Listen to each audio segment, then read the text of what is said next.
Assalamualaikum warahmatullahi wabarakatuh.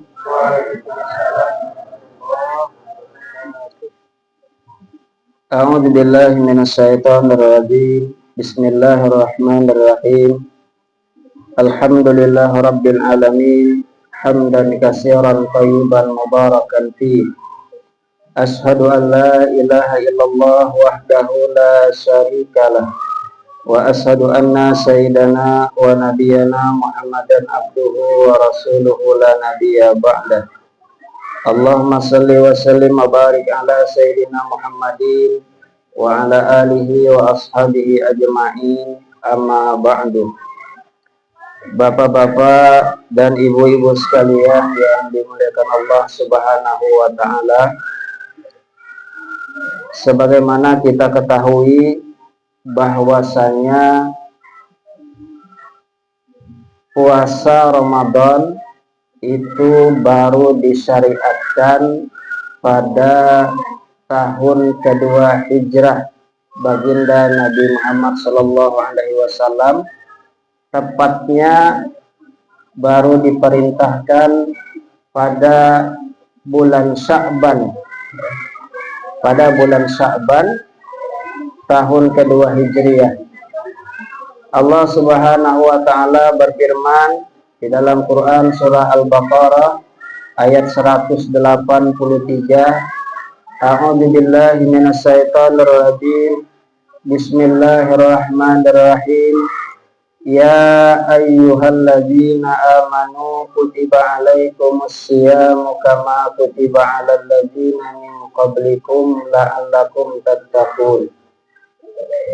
Hai orang-orang yang beriman, diwajibkan atas kamu berpuasa sebagaimana diwajibkan atas orang-orang sebelum kamu, agar kamu menjadi orang yang bertakwa.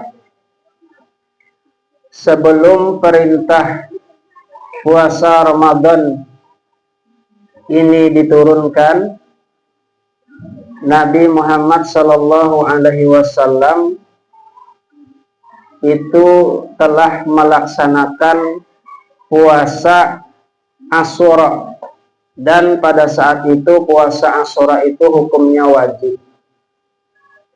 Sebagaimana kita ketahui ketika Rasulullah SAW berhijrah ke kota Madinah, pada saat di kota Madinah beliau menemui bahwa orang-orang Yahudi itu mereka melaksanakan puasa di tanggal 10 Muharram.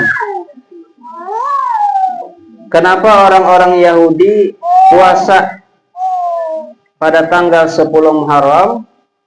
Karena mereka bersyukur kepada Allah Subhanahu wa taala, Nabi Musa alaihi salam diselamatkan dari kejaran Fir'aun. Dan Nabi Musa alaihissalam sendiri berpuasa karena rasa syukur kepada Allah diselamatkan, maka Nabi Musa alaihissalam berpuasa di tanggal 10 Muharram dan diikuti pula oleh para umatnya. Maka ketika Rasulullah SAW datang ke Madinah, kata Rasulullah SAW, kami lebih berhak atas kalian untuk berpuasa di tanggal 10 Muharram. Tetapi untuk membedakan dengan agama Yahudi, maka ditambah satu hari lagi, pada tanggal 9. Bisa sehari sebelumnya, bisa sehari sesudahnya, untuk membedakan dengan orang-orang Yahudi. Nah kemudian, pada saat itu, puasa Asyura itu wajib bagi umat Islam. Nah, baru setelah diturunkannya perintah puasa Ramadan, barulah puasa Asyura itu tidak lagi wajib, cuma sunat saja. Nah, itu sejarahnya. Maka diantara asbabun nuzul turunnya perintah, perintah daripada puasa Ramadan tersebut, karena ejekan, karena diolok-olok, oleh orang-orang Yahudi. Umat Islam tuh ikut-ikutan puasa kami, ikut-ikutan puasa Asyura, tidak punya puasa sendiri, Lalu diturunkanlah oleh Allah surah Al-Baqarah ayat 183 yang mewajibkan kepada kita semua umat Islam untuk berpuasa. Nah, tentunya puasa kita umat Islam berbeda dengan puasa orang-orang Yahudi. Nah, Bapak-bapak, Ibu-ibu sekalian yang dimuliakan Allah.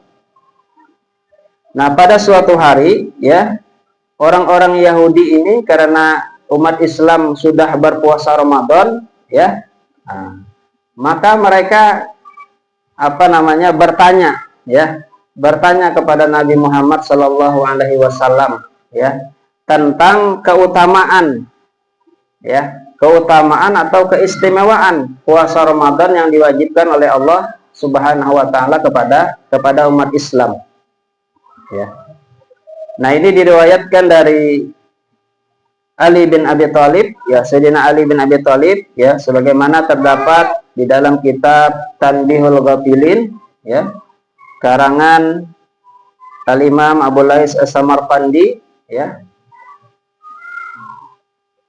Di sini diterangkan tentang jawaban dari baginda Nabi Muhammad sallallahu alaihi wasallam kepada orang-orang Yahudi ya, tentang apa saja keutamaan atau keistimewaan puasa Ramadan yang diturunkan oleh Allah Subhanahu wa taala kepada umat Islam. Lalu Rasulullah sallallahu alaihi wasallam bersabda, "Ma min abdin yasumu min sahri ramadhana yauman muhtasiban illa a'tahu Allah taala sab'a khisalin." Ya. Siapapun, kata Nabi Shallallahu Alaihi Wasallam, ya, seorang hamba yang berpuasa, ya, pada suatu hari daripada bulan Ramadan dengan penuh perhitungan, ya, maka Allah Subhanahu Wa Taala akan memberikan kepadanya 7 karunia. Ya. Nah, jadi bagi orang yang berpuasa di bulan Ramadan dan penuh perhitungan ya. Nah, jadi ini sama dengan hadis yang biasa kita dengar ya, man shoma ramadhana imanan wa ihtisaban ghufira lahu ma taqaddama min dzambi ya. Barang siapa yang berpuasa di bulan Ramadan dengan iman dan penuh perhitungan ya. Ada yang mengartikan penuh perhitungan, ada yang mengartikan mengharap ridha Allah, ya. Nah, akan diampuni dosa-dosanya yang telah lalu. Nah, ini sama ya. Nah, jadi bagi orang yang berpuasa di bulan Ramadan ini dengan penuh perhitungan, ya, maka Allah Subhanahu Wa Taala akan memberikan 7 karunia. Yang pertama, yajubul lahmal harama min jasadihi, akan dicairkan daging yang haram yang ada pada batang tubuhnya. Nah, ini artinya apa? Artinya bulan Ramadan ini kesempatan bagi kita semua ya. Kalau di batang tubuh kita ini ya, dari darah kita ya yang membentuk daging ya, kalau ada barang-barang yang haram ya, kan darah membeku jadi daging. Nah, ini kesempatan di bulan suci Ramadan ya, daging yang haram itu dicairkan. Kalau daging yang haram itu dicairkan, maka dia akan mudah untuk keluar. Artinya dia bisa hilang dari tubuh kita. Nah, jadi ini kesempatan untuk membersihkan batang tubuh kita. Siapa tahu ada menempel sesuatu yang haram. Nah, insya Allah dengan kita melaksanakan ibadah puasa dengan sebaik-baiknya, dengan penuh perhitungan. Ya. Artinya penuh perhitungan itu berhati-hati kalau puasa kita ini tidak ada nilainya. Kalau batal, insya Allah kita nggak batal puasanya. Saya yakin kuat semua. Tapi kalau puasanya itu tidak ada nilainya, cuma lapar dan dahaga saja. Makanya harus penuh perhitungan, ya. Nah, jadi yang pertama karunia Allah bagi orang yang berpuasa adalah dicairkan, ya, daging yang haram dari batang tubuhnya. Ya, itu hanya membersihkan batang tubuh, ya. Dosanya ya tetap, ya. Kalau mencuri, ngambil harta orang lain gitu kan, nah, sempat kita belikan makan, nah itu kan di batang tubuh kita insya Allah bisa cair. Tapi dosanya mengambil barang orang, ya tetap kita minta ampun, minta maaf kepada orang tersebut, dan kita kembalikan harta yang kita ambil, ya. Itu tetap, ya. Kemudian yang kedua, karunia Allah yang kedua terhadap orang yang berpuasa dengan penuh perhitungan di bulan Ramadan, wa yuqarribuhu min rahmatih, akan didekatkan oleh Allah Subhanahu wa taala kepada rahmat kasih sayang Allah. Artinya orang yang berpuasa dengan penuh perhitungan tersebut, ya, akan disayangi, diperhatikan kehidupannya oleh Allah Subhanahu wa taala. Tidak akan ditinggalkan oleh Allah Subhanahu wa taala, akan diperhatikan oleh Allah Subhanahu wa taala. Sehingga kalau kita didekatkan dengan rahmat kasih sayang Allah Subhanahu wa taala, maka kita hidup ini insya Allah enak, ya. Kenapa? Karena kita selalu disayangi oleh Allah Subhanahu wa taala, diberikan kebaikan-kebaikan yang banyak kepada kita. Kemudian karunia yang ketiga, wa yu'tihi khairal a'mal, diberikan sebaik-baik amal perbuatan, ya. Nah, jadi insya Allah apalagi kita di dalam bulan suci Ramadan ini, saya yakin kita semua itu pasti bersemangat untuk melaksanakan amal-amal soleh, ya. Yang jarang mengaji, pasti banyak mengaji, baca Quran, ya. Banyak iktikaf dan lain sebagainya, ya. Insya Allah yang biasa nggak sholat sunat, ya, sholat sunat, qabliyah, ba'diyah, ya. Jadi karunia Allah di bulan Ramadan ini mudah bagi kita untuk melaksanakan amal-amal kebaikan, ya. Jadi sangat mudah, diberikan kemudahan oleh Allah Subhanahu wa taala untuk melakukan amal-amal kebaikan. Kemudian yang keempat, wa yu'minhu minal ju'i wal atos, diberikan rasa aman, ya, dari lapar dan haus. Nah, jadi orang kalau berpuasa itu, ya, seperti bapak-bapak, ibu-ibu ini, ya, itu walaupun umpamanya ada rasa lapar, ada rasa haus, ya, itu pasti biasa saja, ya. Kita lapar haus kalau terasa tuh, ya, itu biasa saja di bulan Ramadan ini. Tapi kalau di luar bulan Ramadan, nah itu baru beda, ya. Kalau di dalam bulan Ramadan ini kita merasa biasa saja. Nah, lain halnya anak-anak gitu, ya. Kalau anak-anak itu, ya, pasti mengeluh, siang hari sudah mengeluh, ya, lapar katanya, haus katanya. Nah, itu anak-anak, ya. Tapi kita yang sudah dewasa, saya kira tidak ada lagi yang seperti itu, ya. Dan hikmah puasa Ramadan ini, itu kita bisa tahan untuk berpuasa, ya. Walau sebanyak apapun godaannya, karena kita laksanakan dengan bersama-sama, insya Allah, ya, rasa lapar, rasa haus itu tidak terasa, ya. Berbeda kalau kita puasa sunat Senin Kamis, ya, kita lihat orang makan dan lain sebagainya, ya, itu godaannya lebih hebat, ya. Tapi berbeda dengan kita di bulan Ramadan ini, kita diberikan rasa aman, ya, rasa aman. Kemudian yang kelima, ya, wa yuhawwinu alaihi adzabal qabri. Nah, kalau ya, kita ini ditakdirkan mendapatkan kelak siksa kubur, ya, maka puasa Ramadan yang kita laksanakan itu akan meringankan siksa kubur kita. Ya.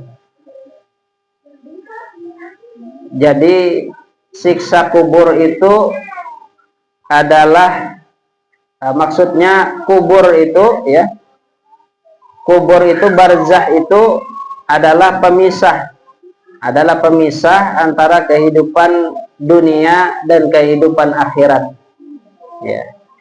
Jadi barzah alam kubur itu adalah pemisah antara kehidupan dunia dengan kehidupan di akhirat ya. Ketika kita nanti ya dibangkitkan dari alam kubur ya dan berkumpul di padang mahsyar, nah itu mulai alam akhirat, sudah kehidupan akhirat ya. Nah, jadi alam kubur ini alam pemisahnya. Namun demikian ya, di alam kubur ini sama seperti kehidupan kita di dunia ya, ada kehidupan juga.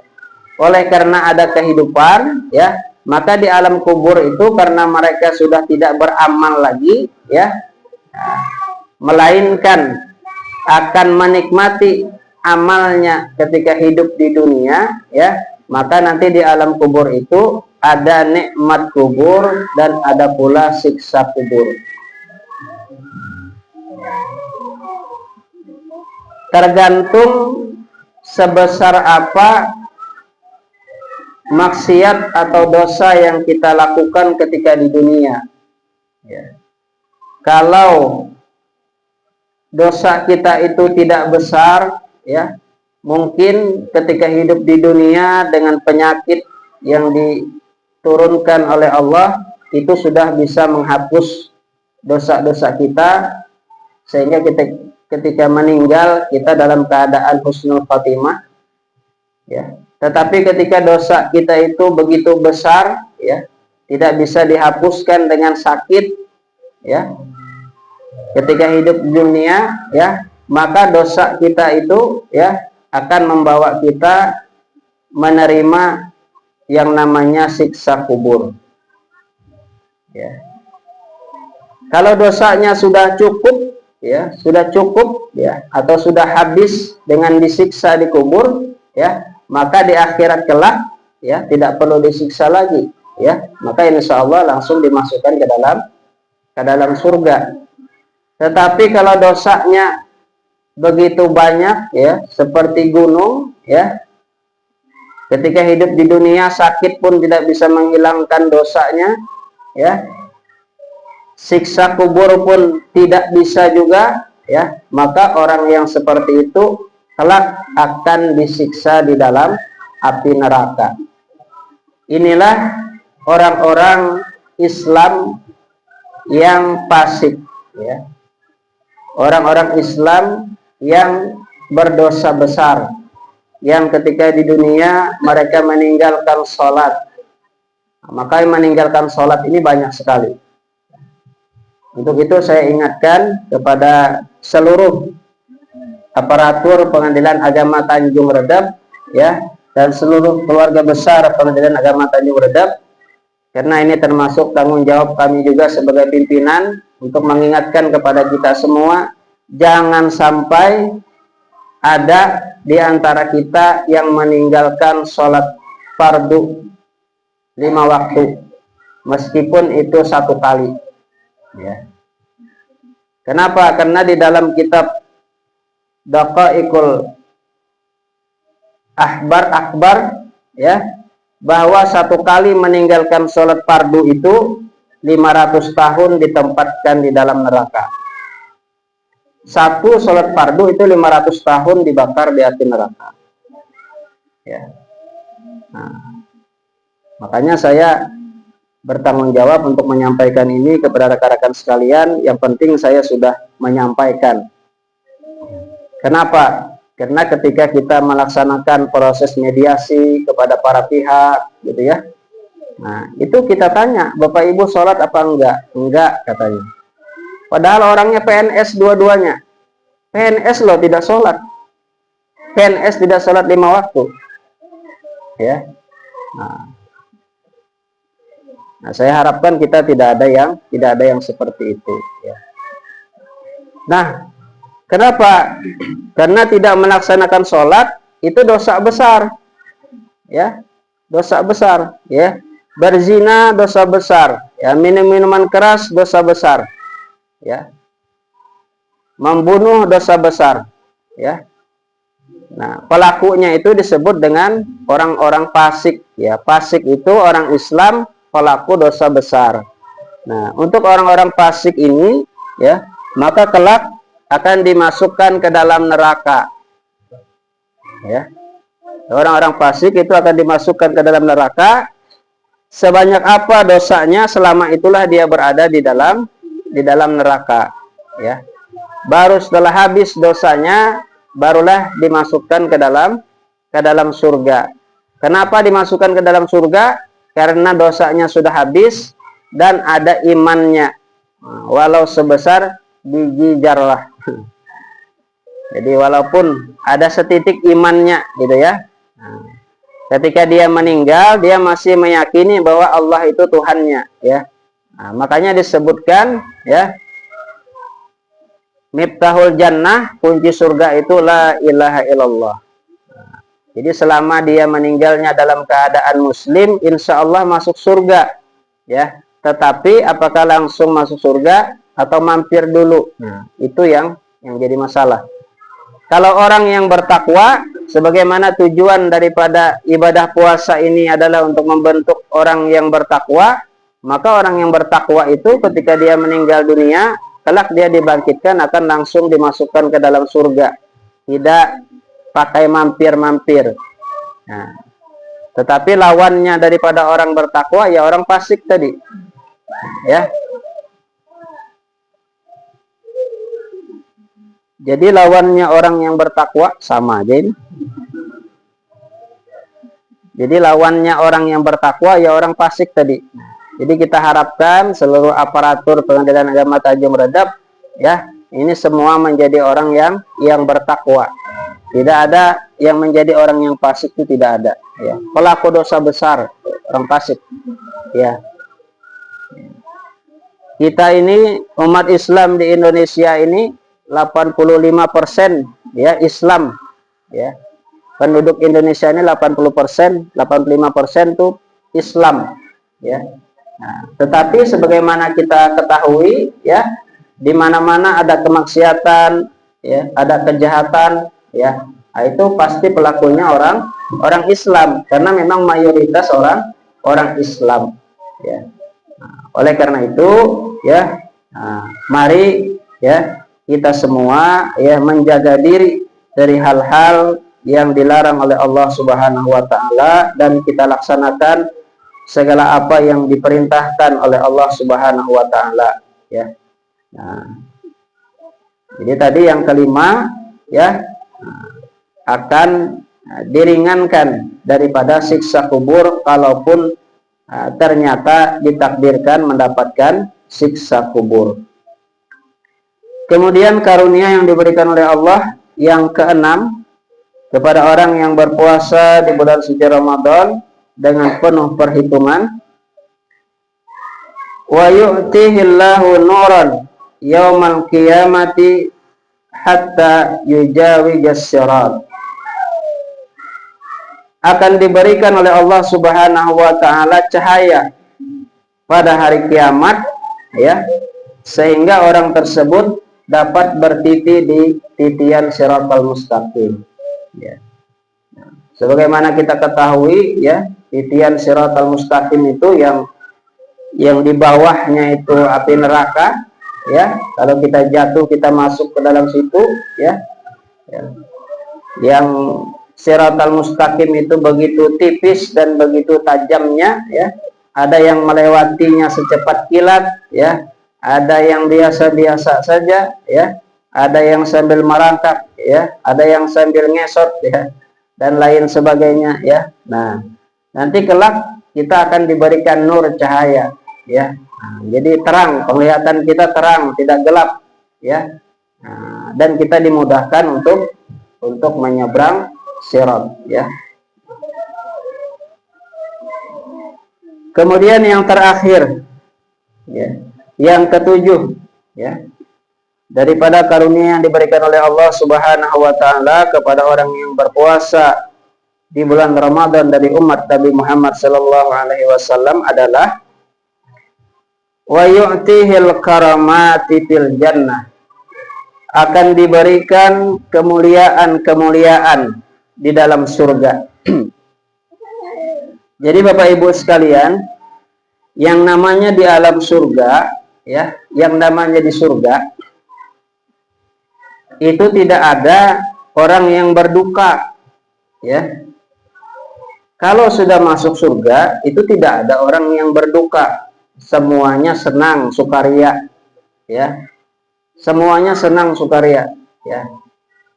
Nah, jadi jangan banyak pikiran ketika hidup, kadang stres duluan. Kira-kira nanti di dalam surga kita ketemu nggak ya? Kita ketemu nggak ya katanya? Itu suami istri, ketemu nggak kita ya? Kira-kira kalau saya kawin lagi nanti kita ketemu nggak di surga? Ya. Nah, suaminya mau kawin lagi, istrinya meninggal, atau istrinya meninggal, ya suaminya mau kawin lagi, ya. Atau suaminya meninggal, istrinya mau kawin lagi. Ya. Kadang sudah ada janjian tuh, ya kan? Nah, nanti kalau saya meninggal kamu jangan kawin lagi ya. Khawatir tidak ketemu di dalam surga. Ya, ya jangan terlalu banyak pikirannya. Surga itu tempat senang-senang, nggak ada cerita bersedih, ya. Sangat mudah bagi Allah, ya, memberikan kita suami, memberikan kita istri itu sangat mudah, ya. Nah, jangan khawatir, ya. Nah, yang janda berapa kali, yang duda berapa kali, ya. Nanti dipilihkan pasangannya yang terbaik oleh Allah Subhanahu Wa Taala, ya. Selain itu juga akan diberikan, ya, pendamping yang lain, kan, ya. Nah, ada bidadari, ada bidadara, ya. Nah, semuanya ada, ya. Nah, jadi jangan khawatir. Apa yang kita inginkan di dalam surga itu pasti ada, insya Allah. Ya, jadi jangan khawatir ketika hidup di dunia. Yang penting itu masuk surga dulu, itu yang penting. Kalau sudah masuk surga, insya Allah aman. Ya. Masalahnya itu, ya, kita masuk surga, pasangan kita masuk surga apa enggak? Nah, itu masalahnya. Ya, anak-anak kita masuk surga atau enggak? Gimana kita bisa kumpul, ya, sedangkan kita tidak tahu, ya, suami kita masuk surga apa enggak, istri kita masuk surga apa enggak, anak kita masuk surga apa enggak, ya. Nah, cuma ketika hidup di dunia sudah pusing gitu, ya, memikirkan ingin kumpul di dalam surga, ya. Nah, oleh karena itu dari sekarang dipersiapkan, ya, anggota rumah tangga kita semua untuk kita bersama-sama masuk ke dalam surganya Allah Subhanahu Wa Taala. Nah, bapak-bapak, ibu-ibu sekalian yang dimuliakan Allah, dari saking banyaknya kenikmatan, ya, kemuliaan yang diberikan oleh Allah Subhanahu Wa Taala di dalam surga, ya, tentu saja ada lagi dua kenikmatan puncak. Nah, puncak kenikmatan. Nah, ada puncak kenikmatan. Nah, ini yang biasa yang sudah bersuami, sudah beristri sudah tahu. Puncak kenikmatan, ya. Yang pertama, ya, puncak kenikmatan di dalam surga itu adalah kita bisa bertemu dengan baginda Nabi Muhammad Sallallahu Alaihi Wasallam. Kira-kira ini mau semua enggak bertemu Nabi? Coba bayangkan, ya.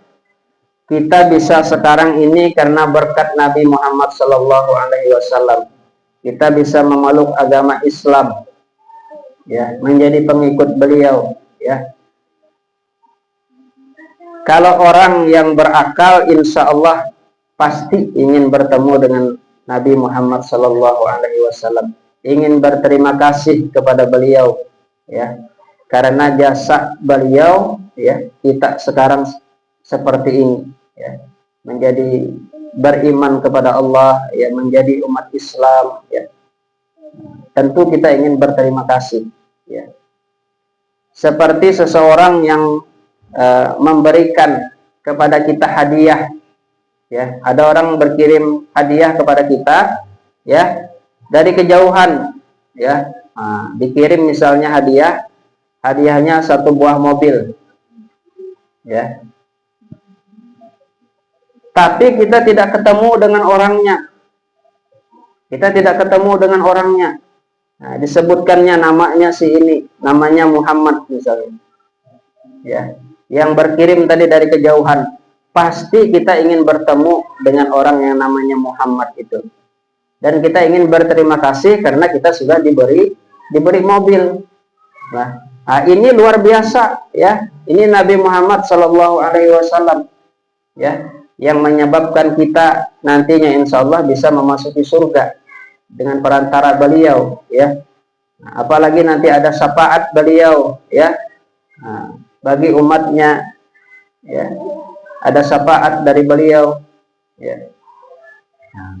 Tentu orang yang berakal ingin bertemu dengan Nabi Muhammad Sallallahu Alaihi Wasallam.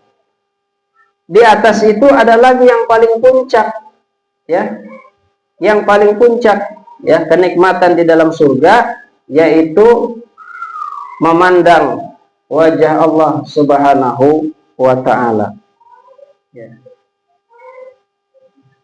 Sebagaimana di dalam surah Al-Qiyamah ayat 40, surah Al-Qiyamah ayat 22 dan 23 ya. Wujuhu yawma idin nadirah ila rabbiha nadirah. Wajah-wajah orang mukmin pada hari itu berseri-seri memandang Tuhannya.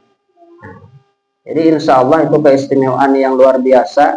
Masa kita tidak mau kenal dengan orang yang menciptakan kita ya, nah, orang yang menciptakan kita, masa kita tidak mau kenal ya. Kita sudah mengenal namanya ya, asma, melalui Asmaul Husna, kita sudah mengenal sifatnya ya,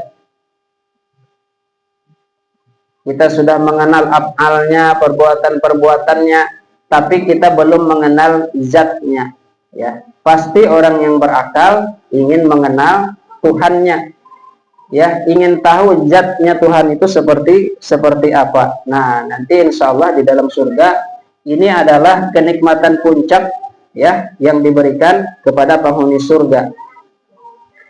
Di dalam surah Yunus misalnya ayat 109 juga disebutkan, lilladzina ahsanul husna wa ziyadah. Bagi orang-orang yang berbuat baik ada pahala yang terbaik, yaitu surga dan tambahannya. Nah, menurut tafsir Jalalain, bahwa yang dimaksud dengan tambahan ialah melihat Tuhan, melihat Allah dengan mata kepala kita. Nah, jadi di dalam Al-Quran ya, begitu juga di dalam hadis Nabi Shallallahu Alaihi Wasallam ya, hadis riwayat Bukhari dan Muslim ya.